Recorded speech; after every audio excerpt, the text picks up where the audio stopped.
품성이 뭘까요? 여러분, 타고나는 우리 기질을 성품이라 그래요. 그런데 이 품성, 이 캐릭터는 삶의 패턴 속에서 지속적으로 반복하게 되었을 때 형성된 사람됨입니다.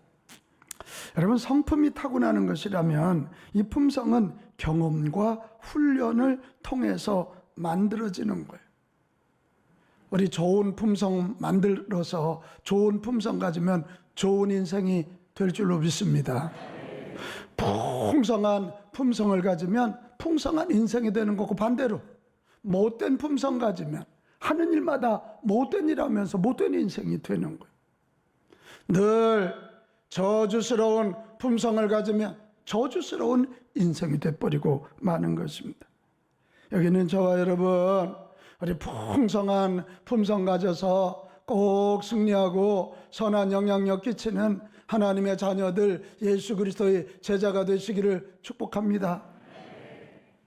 오늘 예수님 지금 예루살렘을 향해 올라가십니다. 이 막바지 길입니다.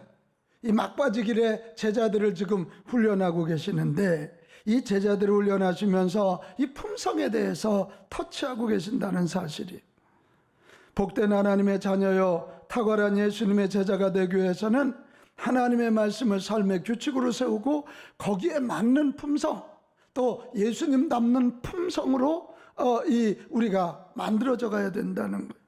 베드로후서 1장 3절에서 7절에도 보면 하나님이 우리에게 이 신기한 능력으로 생명과 경건을 우리에게 주셨다. 이 주신 이유가 뭐냐? 4절로 가면 이로써 그 보배롭고 지극히 큰 약속을 우리에게 주사 그 약속으로 말미암아 너희가 정욕 때문에 세상에서 썩어질 것, 이게 우리 성품이거든요. 이 성품을 피하여 신성한 성품, 이거 뭐예요? 하나님의 성품은 변함이 없는 줄로 믿습니다. 그 성품을 받아들여서 내 품성으로 만드는 것, 이거란 말이에요. 그러면서 뒤에 뭐라 그래요? 너희가 힘써라. 믿음의 덕을, 덕의 지식을, 지식의 절제를, 절제의 인내를, 인내의 경건을, 경건의 형제 우애를, 형제 우애에 뭐를 더하라? 사랑. 이게 다 품성이야.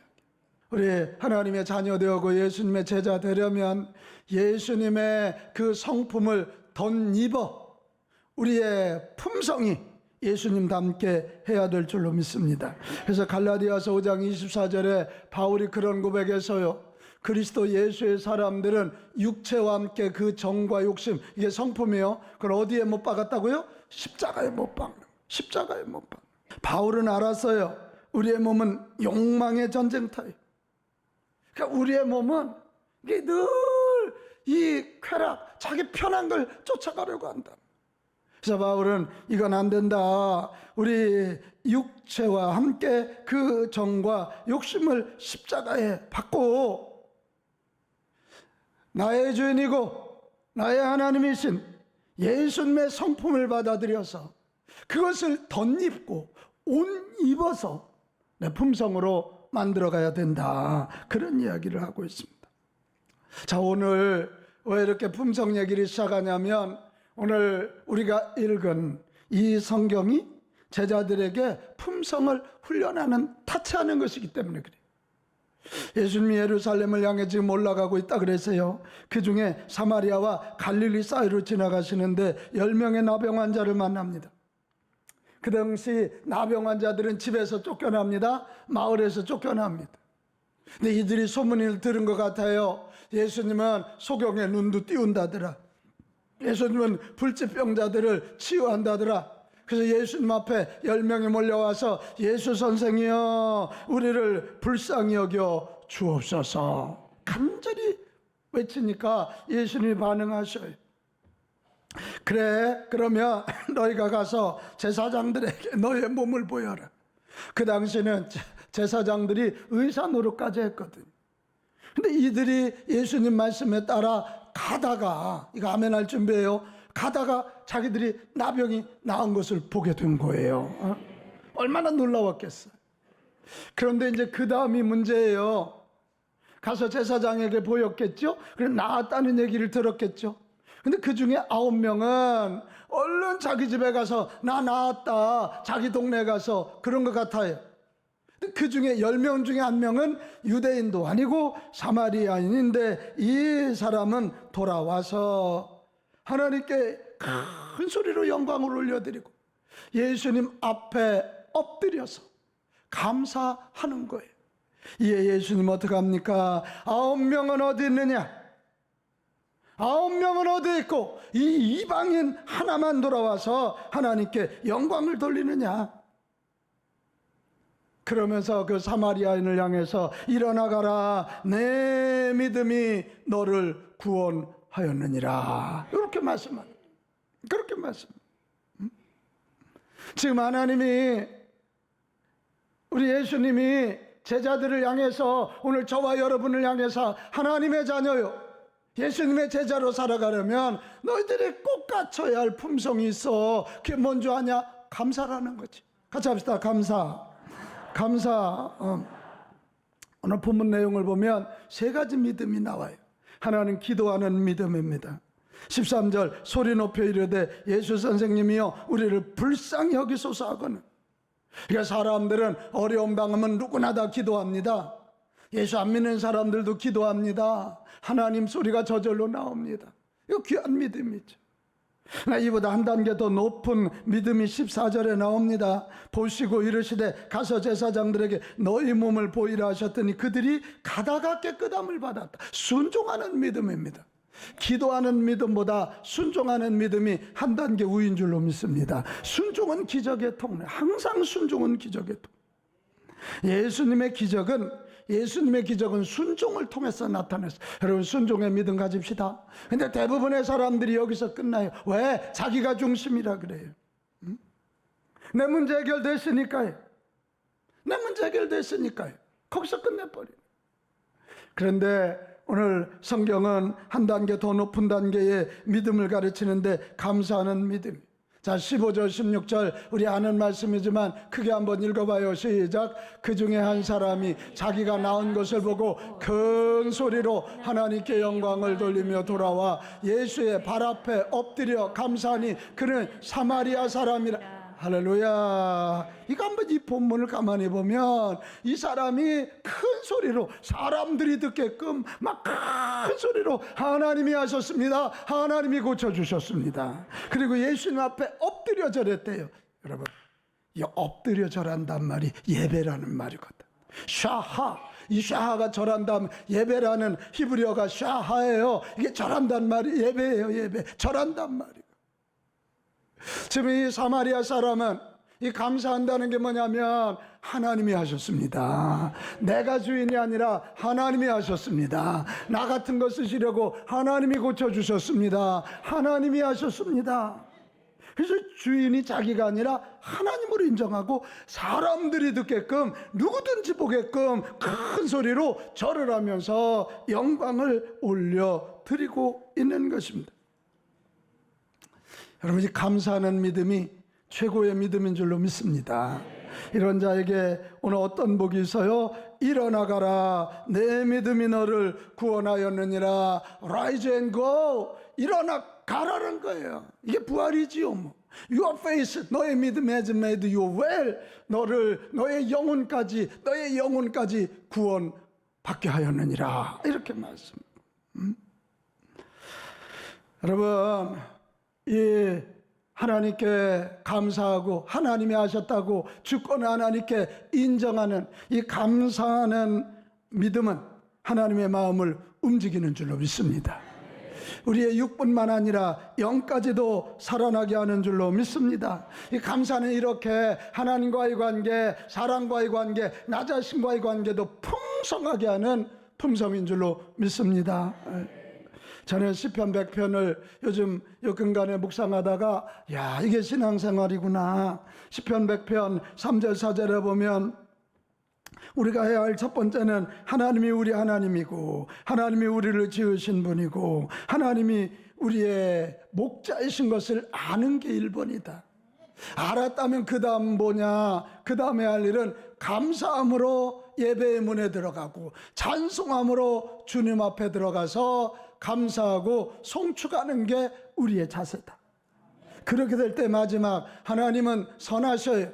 그 인자하심이 영원하고 그 성실하심이 대대 이루어서 감사로 예배하는 자, 감사로 하나님께 영광을 올리는 믿음을 가진 자의 대대손손의 복과 은혜를 주신다. 이게 오늘 이게 신앙이에요. 하나님이 나의 하나님, 하나님이 나의 창조자, 하나님이 나의 목자. 이걸 알고 우리는 감사로 예배하고, 감사로 예배하고, 감사로 그분 앞에 나아가서 이 감사를 찬송으로 표현하는 거예요. 아멘. 아멘. 그럴 때 하나님의 선하심과 인자하심이 영원토록 함께하는 거, 이게 신앙의 3단계라는 말씀입니다. 사랑하는 여러분, 우리 하나님의 자녀로, 예수님의 자녀로 풍성한 삶을 살기 원하십니까? 그러면 감사의 믿음 가지고, 감사의 품성 가지고 감사하며 하나님 앞에, 사람들 앞에, 나 자신 앞에도 서실 수 있기를 축복합니다. 그런 겁니다. 자, 그렇다면 우리 풍성한 감사의 이 품성을 만들어 가야 될 텐데, 이 감사의 품성 만들어야 풍성한 삶을 살게 되는데, 어떻게 하면 이 감사의 품성을 만들어 갈 수 있을까? 아까 얘기했죠? 성품은 타고나는 거면 이 품성은 훈련과 연단을 통해서 만들어 가는 거라 그랬어요. 응? 절대 감사는 그냥 되지 않아요. 훈련받아야 돼. 그래서 오늘 제자들 훈련하는 거예요. 자, 그 첫 번째 방법이 뭐냐? 이미 주어진 은혜에 감사하는 거예요. 같이 합시다. 이미 주어진 은혜에 감사하자. 우리의 죄성은 주어진 거 못 봐. 그리고 없는 것만 보고 자꾸 원망불평한 거예요. 아담과 여러분 아시지요? 다 주셨어. 근데 선악과 하나, 그거 입대면 안 돼. 왜? 그건 하나님과 인간의 구별점, 선을 정해놓는 거니까. 근데 그거 하나 안 줬다고 아담과 하와가 원망하고 불평하다가 결국 선을 넘어버린 거 아닙니까? 이게 우리 인간의 죄된 성품이에요. 여러분, 우리 이미 주어진 은혜를 보는 눈들이 있기를 축복합니다. 그것을 이미 주어진 은혜 잘 붙잡고, 요게 내게 주신 복이구나, 내게 주신 은혜구나, 그것을 감사하는 저와 여러분 되시기 바랍니다. 주어진 은혜는 누려야 내 것이 되지. 누려야 내 것이 된단 말이에요. 누리지 않으면 안 돼요. 나는 분명히 믿어요. 여기 있는 저와 여러분의 일상은 기적 덩어리임을 믿습니다. 여러분, 이미 주어진 아주 사소한 것이라도, 작은 것이라도 이미 주어진 은혜를 보는 눈들이 있기를 바랍니다. 그리고 그거에 대해서 감사를 시작하십시오. 가정에서도 마찬가지. 자꾸 남하고 비교하지 마요. 그건 죄된 성품이에요. 그래서 여러분, 사소한 것이라도, 작은 것이라도 이미 주어진 은혜, 주어진 것에 감사합시다. 이게 감사의 시작, 감사훈련의 시작이에요. 그럴 때 신기하게요, 이미 주어진 것에 감사하면 마음이 평안해지고 잠도 잘 오고 좋은 관계도 맺게 되고, 아멘만 안 해요. 아주 아멘을 안 해요. 이런 사람들은 미래에 대한 긍정적인 눈이 열리게 될 것입니다. 자꾸 불평의 눈, 원망의 눈으로 보지 마세요. 눈을 이렇게 뜨고 가정에서, 교회 안에서, 직장 안에서도 감사거리를 찾아 이미 주어진 은혜에 감사하자, 이거예요. 두 번째, 이 감사의 품성을 갖기 위해서는, 이 감사는 훈련받고 연단받아야 된다 그랬는데, 즉시 감사를 표현하는 거예요. 같이 합시다. 즉시 표현하자. 두 가지. 오늘 이 9명의 사람들도 나중에 가서 감사해야지 이런 마음 가졌겠지요. 근데 여러분, 즉시 감사하지 않고 감사를 뒤로 미루면 다른 문제가 다가와서 감사를 희석시켜버리고 마는 거예요. 감사할 거리가 있으면 즉시 감사합시다. 즉시해요. 즉시해야 돼. 여러분, 이런 예배를 통해서 하나님의 말씀이 은혜로 다가오면 즉시 아멘 해야 되는 거예요. 이게 즉시. 또 하나 표현하는 거예요. 뭐 하자? 표현해. 감사는 표현해야 감사지 그냥 속으로 마음은 아니야. 감사합니다, 고맙습니다 표현해야 되는 거, 말로 해야 되는, 얼굴로 표현해야 되는 거. 여러분, 신기하게 즉시 감사하면 그것 때문에 더 큰 감사거리가 주어지고, 그것 때문에 주님을 더 알게 되고, 감사하다 보면 감사의 선순환이 일어나서 마귀가 힘을 쓰지 못할 줄로 믿습니다. 자, 스칸디나반도에 있는 노르웨이 아시죠?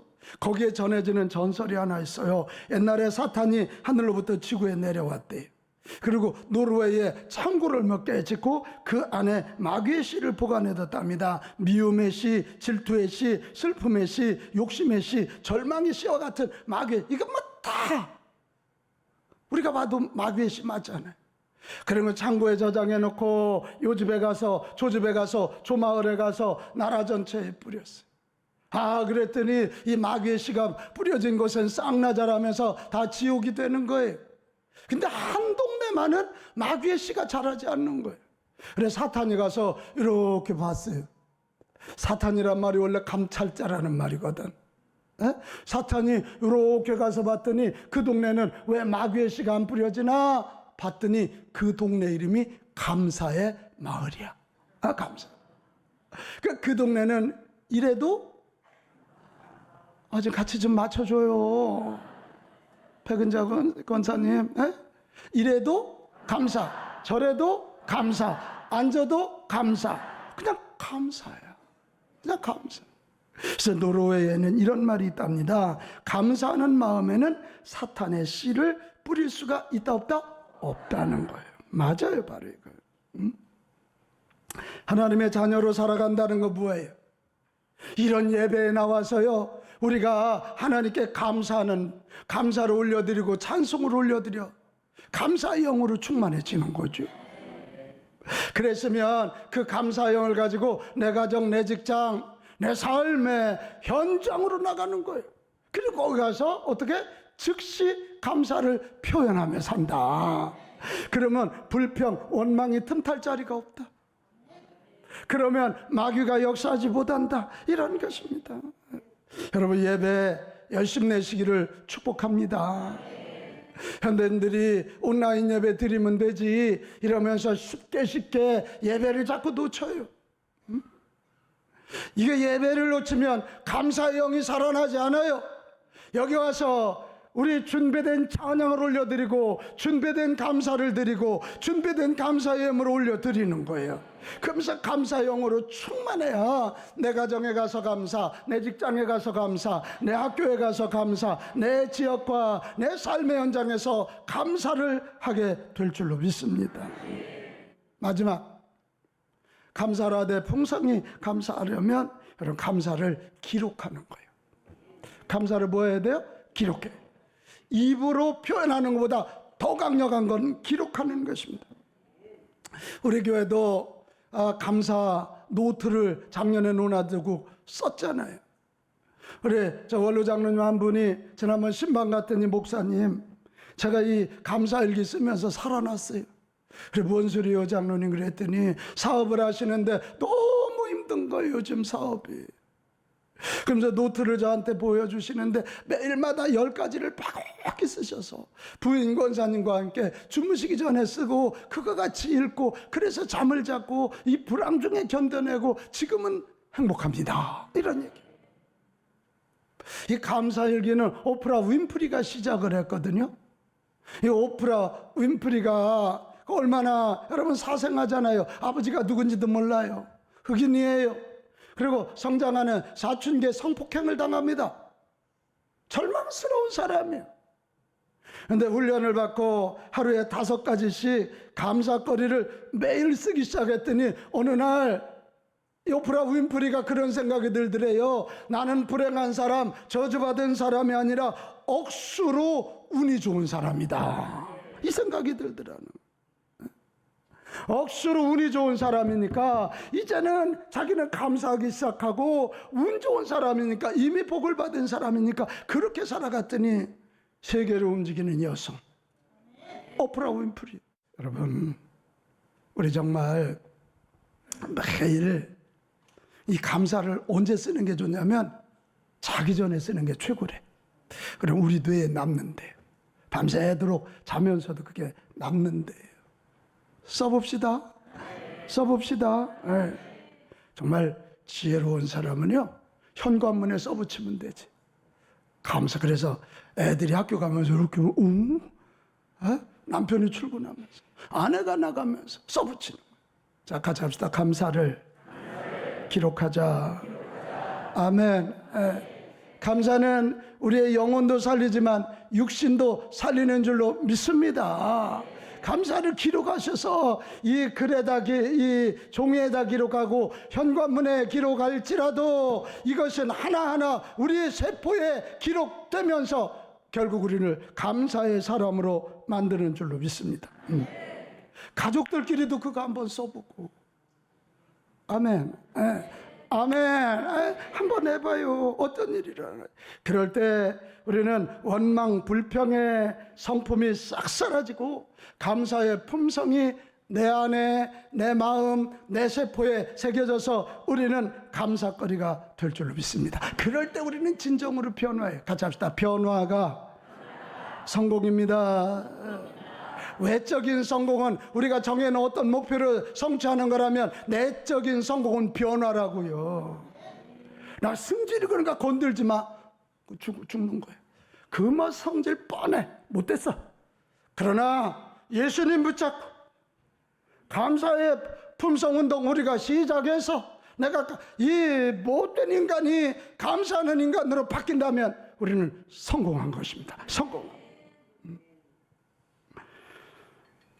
사랑하는 여러분, 혹시 코넬리우스 라이언이라는 분을 압니까? 그분이 쓴 책은 너무나 먼 달이 가장 길었던 날입니다. 5년 동안 암으로 투병하다가 세상을 떠났는데 그가 죽은 후에 그 투병기를 부인이 책으로 엮어서 가장 긴 밤이라는 제목으로 내놨습니다.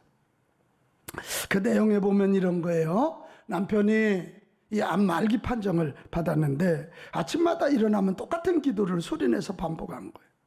하나님, 또 하루 좋은 날 주시니 감사합니다. 부인이 옆에서 보기에 죽음을 이제 의사한테 예고받았는데 뭐가 좋다고 저렇게 또 하루 좋은 날 주셔서 감사. 하루 이틀 하다가 말 줄 알았는데 매일마다 그래. 그래서 그 부인이 남편한테 물었어요. 여보, 뭐가 그렇게 감사해서 맨날 좋은 날 주셔서 감사하다고 그래? 그랬더니 이 남편이 서슴지 않고 얘기하더래. 나 5가지가 감사하거든. 첫째, 내 아내인 당신을 볼 수 있어서 감사하고, 둘째, 가족들을 다시 볼 수 있어서 감사하고, 셋째, 병들어 눕기 전에 마지막 작품 가장 길었던 날을 탈고 있어서 감사하고, 넷째, 병과 싸울 의지와 힘을 하나님께서 공급해 주시기 감사하고, 다섯째, 주님이 언제나 바로 앞 가까이에 계신 것을 알기 때문에 감사하다 그랬다. 여러분, 우리는 지금 슬픔의 시대를 지내고 있습니다. 이 슬픔을 이기고 기쁨의 여정이 되어야 될 줄로 믿습니다. 그 좋은 길이 뭐냐? 감사의 품성을 기르는 것. 주님의 제자로 이 땅에 행복의 물결을 일으키기 원하십니까? 예수님 앞에 구하여 예수님의 감사의 성품을 덧입게 되시기를 축복합니다. 로마서 13장 14절에 나와요. 오직 주 예수 그리스도로 옷 입고 정욕을 위하여 육신의 일을 도모하지 말라. 네 성품 따라가지 말고 예수님으로 옷 입어. 예수님으로 옷 입어서 감사의 품성을 풍성하게 갖고 가기를 바란다. 이렇게 우리 한번 오늘 회개부터 해야 돼. 불평하고 원망하며 살아 불행하고 악한 것에 붙잡힌 나를 용서하여 주시옵소서. 예수님이 죽기까지 나를 사랑하시고 나를 먼저 하나님 자녀 삼으시고 나 같은 거 제자로 쓰시려고 그러는데 감사하지 못한 거 철저히 회개하고, 주여 오늘 구하옵나니 나에게 예수님의 성품 감사의 영을 부어 주옵소서.